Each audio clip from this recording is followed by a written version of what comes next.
guys? Yeah, let's do it. Can you just let us know if you feel any change in your breathing at all? It's hard to describe quickly, really, the last 2 years. It's so mind-blowing, really, that this only happened over a couple of days. Come on in, Catherine. Hi. When Mick got sick, we were all so shocked. I know. Yeah, they do know. Everybody knows now.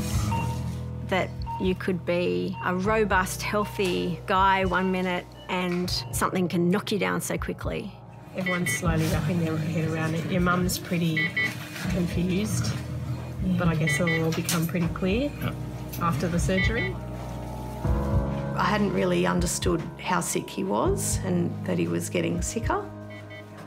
The doctors said he's got a very slim chance of making it through this. We had to make a decision that would change our lives forever. The other option is not to go through with it and not stay with us. I really thought to myself, if there's any chance at all, Mick is the one who'll take that chance and fight. And he really did. I love you.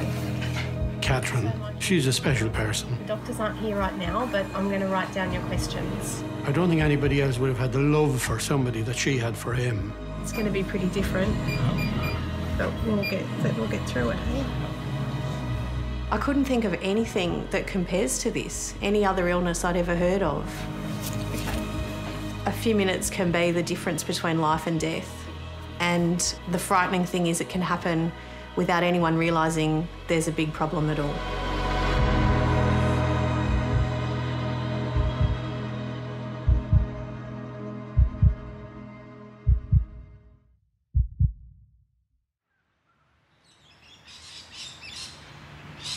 Amelia and Tom, it's time to go. Okay, Mum. People say to me these days, you're amazing, you're so strong. But I really think that most people in this situation, there's not many choices. iPad's down. Amelia, Tom. Okay. Some days I feel like hiding under my doona and not coming out, but you can't do that. Just pop this on.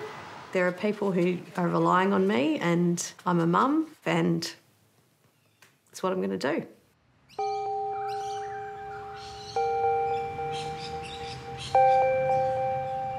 Mick and I met 11 years ago. We met through internet dating, actually, and Mick was the first person they matched me up with. I just felt really comfortable around her. She didn't mind me having a few beers, which was good. Go to watch the rugby or watch sport together, which is cricket. She was really into her cricket, so is her father, so that was good. We pretty much hit it off. I thought he was a really interesting guy. Very active, very fit. He was into scuba diving, cycling and tinkering with cars. Mick's background is as a fitter and turner. He went on to do mechanical engineering and I'm an architect and urban designer. Catherine and Mick had a fairly short courtship and in short order they were living together and Amelia came along very soon after.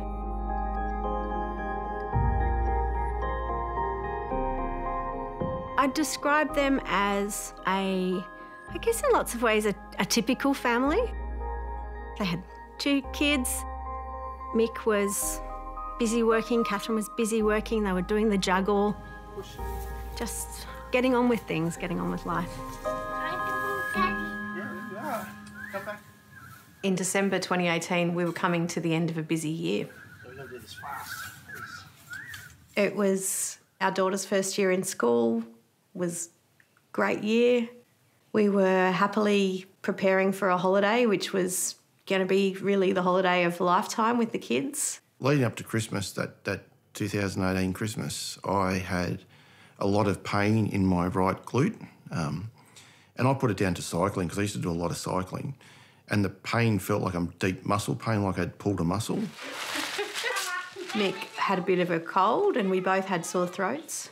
And I think we're both feeling a bit run down, being that time of year. We didn't think it was anything out of the ordinary at that stage. Christmas Day, we had the family over. And I remember being outside on the barbecue and I was just really hot and uncomfortable. It was a super busy day because we had the whole family here. Michael, he wasn't like himself. Normally, when we get there, him and I, we usually have a couple of cans of Guinness to start the day off. But he didn't seem to be like involved in the conversation. Like, none of the things that you normally do for muscle pain were really helping. So we didn't really know what to do about it. You know, it just seemed to be getting worse and worse. But he was soldiering on, you know, on Christmas Day, and it was very unlike him, though, to have to go and lie down. I can't remember Mick ever going to lie down. And in that night, the pain just became excruciating. I had to go to the emergency department. I couldn't see any other way of getting out of the pain. If anything, I was a little sceptical because I thought it's muscle pain. You know, do you really need to go to emergency on Christmas night for muscle pain? There weren't many staff on being Christmas night. It was pretty slow.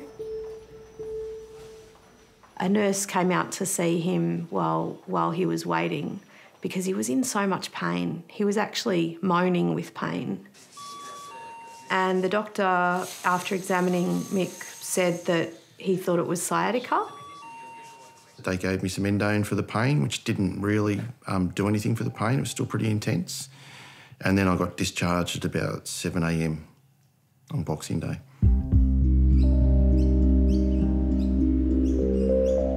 He still couldn't sit comfortably and he couldn't walk properly. So it was surprising to me that he was sent home like that. The children had been given karaoke microphones as one of their Christmas presents, and they made a dreadful noise. I can remember Mick walking in the front door and saying, please take those things out in the backyard. I have to go and lie down. I have to go back to bed. And at that time I thought, he's not okay. When they'd sent him home from the emergency department, they said to follow up with a GP. On Boxing Day, we spent some time looking for a GP that was open, and that really wasted a bit of time. The medical centre was supposed to be open, and I remember Catherine driving through the car park and going over the speed humps. The pain was incredible.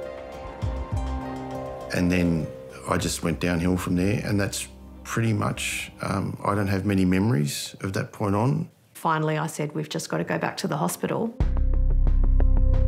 On the drive back from the medical centre to the hospital, Mick said, I feel like I'm dying. The triage nurse saw him straight away. His blood pressure was low, his heart rate was high, and his breathing was starting to be shallow. The point that I realised things were getting really serious was when Mick was moved around from the emergency area into the resuscitation ward, and all of a sudden there was an influx of people buzzing around him. They eventually made the decision that he needed to be transferred to a bigger hospital with an intensive care. I was totally stunned because the day before, Mick had been at home cooking a roast for Christmas. Mick was transferred from Canterbury Hospital to Concord Hospital here in Sydney with a critical illness known as sepsis. Sepsis can happen from food poisoning, it can happen from viral infections, it can happen from anything at all. Sepsis is just the condition of the infection spreading throughout the body and affecting multiple organs. Mick's infection was taking hold very quickly, so we had to work fast because the infection was racing. His body was shutting down. The priority of that first night when he presented to Concord Hospital was to reduce the number of bacteria. So the intensive care unit had medications at doses which are virtually unheard of, and extraordinary concentrations of those basically pouring into him to provide him life support. At that stage, I was in the waiting room with my mum and Mick's dad, and We didn't know what was happening. And the next thing, the two people that took him in the ambulance, they came into the room, and the first words they said was, "He's still hanging in there." It freaked me out when they said that, because I thought, you know, what's he mean? He's hanging in there, you know. I mean, well, you can't be that sick. I was absolutely shattered when I seen him. You know, there was tubes out of everywhere. There was banks of machines around him. The doctors explained that the initial infection in Mick's muscles was strep A myositis. So strep A is just a very common bug. It would have started most likely with a throat infection. Somehow that had made it into Mick's bloodstream and had attacked his muscles, which was myositis. That in turn led to septic shock and multiple organ failure. He was fighting for his life at that stage. Your body starts to react to that infection and actually starts to overreact. You start losing blood flow to your extremities. And then that actual part of your body starts to die off. So on the first night at Concord, the doctors told us if he was able to make it to the morning, that would be really good. They said there was maybe a 20% chance he'd make it to the morning. Mick survived the first night. He beat the odds, but he was still unconscious, and each day was a bit of a lottery. The doctors had said it's only going to be something like 50% what we can do. The other 50% is going to be Mick. And a large part of that is going to be the family support, especially you, Catherine. She was there egging him on with every fibre of her being. I knew how much she loved him and how important it was to her that he live, you know. And here he was still unconscious at this stage. I remember driving home, framing in my mind how I'd have the conversations with the kids about what was happening. Big changes were happening, and they needed to be part of that. And they needed to understand, really, why I couldn't answer the question, is Daddy going to be all right? I just couldn't.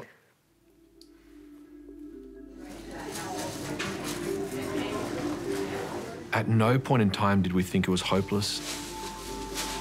He kept on responding in small incremental amounts, and he is such an incredibly fit and resilient person that his body wanted to fight. So using that fighting spirit, we never gave up.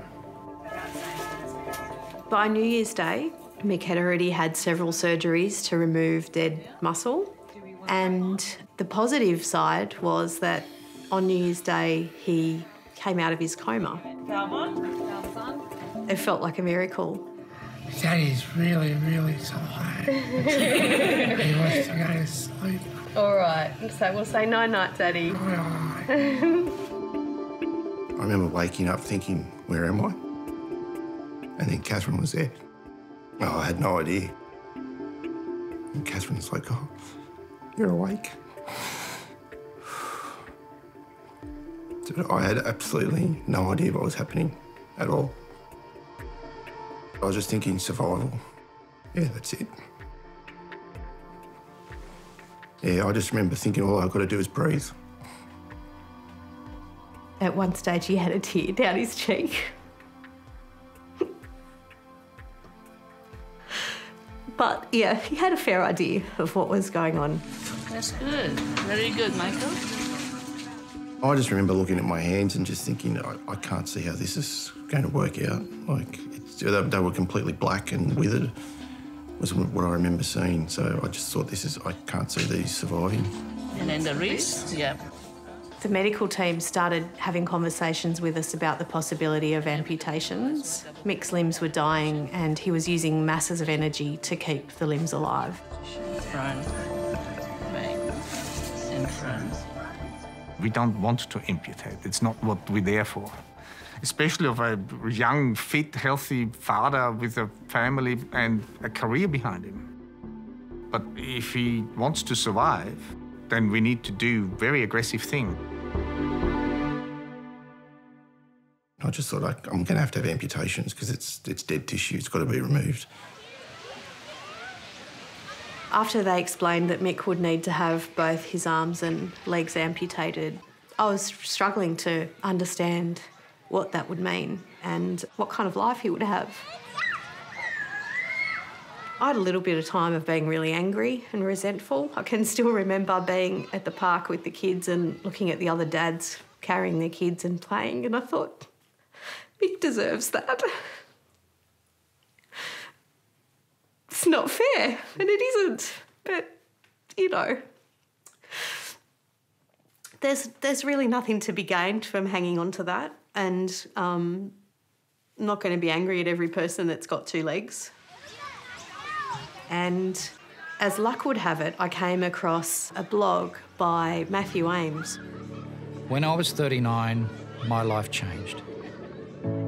Starting as a sore throat, I had contracted a streptococcal infection that resulted in septic shock and the loss of all 4 of my limbs. They gave me about a 1% chance of getting through the surgery, but luckily I made it. I'm here today, and yeah, it's been quite a long process, but here I am. He lost all 4 limbs and he had a young family. He's also an engineer, and the parallels were striking. And on his blog, he has pictures of himself with his children post-amputations, and he's smiling. And it was so important to me to see just that, having been through that, he was happy.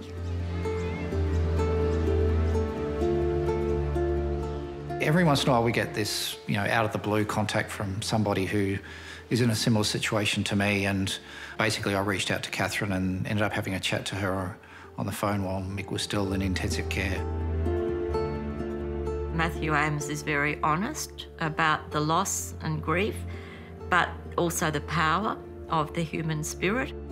And I think Catherine thought, well, I know Mick's got a pretty strong spirit. It sounds like it's going to be a lot of hard work, but I know you can do it. The amputations had to be done, and so they said, let's get it done and get on with it and stop this sickness that's in Mick's body, So you understand about the different amputations and why it has to happen? Okay. She was very much determined that her husband will survive this, and it doesn't matter what the outcome is, it will be positive. He's got these kids and they love him, and I was impressed but also scared, because I have seen it many times before, and sometimes it goes well, but sometimes it doesn't. Mick had all 4 amputations done in one surgery, but the amputations turned out to be the easiest bit. Are you ready? Go, Mick! We're now left with 4 amputation stumps at various levels. That's awesome. Keep going. So we know we need to close the skin. Problem was there was not much skin left on this patient. They had to use Mick's remaining healthy skin as donor sites for harvesting new skin. That period was just difficult, so painful. And the thing about grafting is they take it off your body. So I've got donor sites. I had a big one on my chest. I've got one on my back. I've got one on my side, my left side of my rib cage. And they also took skin from my scalp 3 times. Hello, Thomas and Amelia. It's Daddy. Looking forward to seeing you again on the weekend. Have a good day. Bye-bye. I didn't leave ICU for probably 5.5, 6 months. Didn't move from that room unless I was going for a scan, a test or a surgery. He said it felt good. He said you can draw on his leg. We were just waiting for Mick to turn the corner. Oh, you can. It felt like months. I love Dad. Oh. There'd be one step forward, sometimes 2 steps back, a bit more recovery. Do a heady, Mick. You're doing this like a pro. Hello, feeling much better. Just had a big surgery on my back for a skin graft and the pain's much better. So everything's looking up to me. Once the back grafting got done, that's when I started to feel much, like infinitely better. Like day on day, I just felt myself getting stronger. I got to the point where I was stronger and healthy enough to actually leave. Look after yourself, Mick. Thanks very much. All the best. You are doing so well. It was a very emotional day leaving Concord because I'd been given such great care there. I wanted to make sure that they were all aware of how well they looked after me. Thanks. We really appreciate it. It's just so thrilled you've done so well. Thank you. It's fantastic. Without your help, I wouldn't be here. So it's an exciting day. Absolute pleasure. It's the first step of the next phase now. Yeah. Mick was just saying a moment ago he feels like he's just reached base camp. So now he's got to climb the mountain. Well done. Thank you. After 8 months in hospital, it was a huge moment going through those doors. But of course, Mick then had to go straight onto a rehab hospital.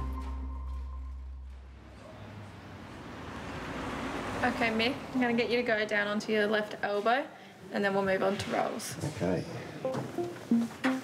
Rehab's a pretty intensive place. How many are we going for? 10? 10. 10. 10's enough. 10's enough. You have a choice. You can either focus on those things that you can't do, or you can focus on the things that you can do. That's 10. That's 10. The entire purpose is just to get a little bit better every day. We're doing this partly because this is what you did for work, but also these type of precision movements are really important to practice because it gets a feel of moving both arms at the same time. So in the morning I'd wake up, then into the wheelchair, and then off to physio. It's about the control, sort of passing it from one hand to another. I was really fortunate. I had so many visitors. Yeah, well done, that's good. I was still staying positive, and then by the time December came around, I was fit enough, physically fit enough that I could come home. I've been out of hospital for a year now, and I've had extra frustrations with prosthetics and shoulder surgeries and all sorts of things. I've been trialling various prosthetics. I don't know what I'll end up using, but I'm sure I'll get the right one for me. Hey, Mick, good to see you. Yeah, good to see you, and look what I've got. Oh, excellent. That's pretty cool. I have regular conversations with Matthew. Yeah, it's pretty funny when I take it up to school because I'm like a rock star. It's a physical and emotional challenge for me and my family. And just knowing that Matthew's got through it and his family just gives us a lot of hope that we'll be the same. I took your lead on that one. I mean, they say for an average amputation, it takes about 2 years for people to go through the whole process and find a new normal. So given that we've got 4 limbs, it should take us 8 years, I reckon. But I think it probably took me about 5. You can't actually go up because the finger rolls on itself. I'd like to get back to working on cars and fabricating and stuff like I used to. I'd really like to get back to camping. I'd love to get back to scuba diving. It was a bit frustrating, but things are starting to get a bit better now, so I'll just keep progressing until I get to those other things, and that's why I'm taking it at the moment. Have you done much with the Sepsis Foundation this year? Yeah, it's been interesting. It's been really busy. Matthew's been talking to us about the awareness-raising work he's been doing with the Sepsis Network, which is a group of doctors who really want to get the message out to the community and medical workers that sepsis can be prevented.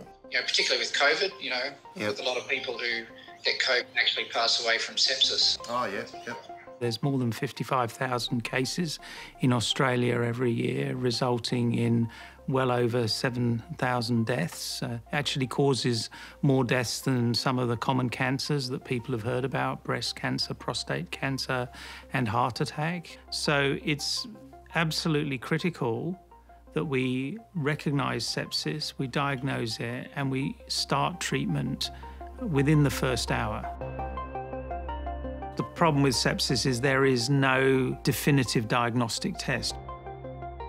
The signs are things like rapid breathing, rapid heart rate, muscle aches and pains, shivering and shaking, mental confusion. With hindsight, knowing how quickly Mick deteriorated, those hours that he could have been in hospital from the time when he first went on Christmas night, I think would have been critical, and understanding how sepsis works. And the treatment is simple with fluids and antibiotics. If he'd have received that treatment straight away the first time he went to hospital, things could have been different. What is needed is training and a change in the mindset of people in the same way that we have changed our approach to heart attack and stroke. That is what will make a difference. The recognition and rapid treatment of sepsis has to be rolled out across the entire healthcare system. It's a very big problem in Australia, and I wasn't aware of it until it happened to me. If you're not feeling well, you have to go and see a doctor. Because I was feeling unwell, and it was a different type of unwell, and I've never felt like that before. Go to an emergency department or go see a doctor straight away, because the sooner you can get to it, the better off you'll be. All right, Amelia, let's go. It's hard to imagine sometimes what life was like before this happened, but you just adjust each day and look for the positives. I'm now much more aware that you can have grief and loss in your life, and that's always going to be there. But at the same time, you can be happy and you can move on and you can enjoy each day. I think they're two things I didn't realise could sit in parallel before so comfortably. I think the family's settled into a routine. The kids are really good. I think now they've accepted what's happened and this is just the way it is. What did Mima dress up as? Which are sparkly blue cheeks. I don't know if they'd describe themselves as thriving now, but they are. I think they're thriving. How's that, Tom? They're getting on with it. They're just getting on with life and planning to have a full life. I feel so lucky that after everything he's been through, Mick is still the same guy I fell in love with. What about your grinding Lego toy, Tom? Was that fun to play with? Yes. He's incredibly patient and a lot more mindful, I think. Mick's the kind of guy who makes those choices to focus on the things that he can do and look for the opportunities in his situation. You know, my experience with Mick and Catherine is that I think they're going to be just fine.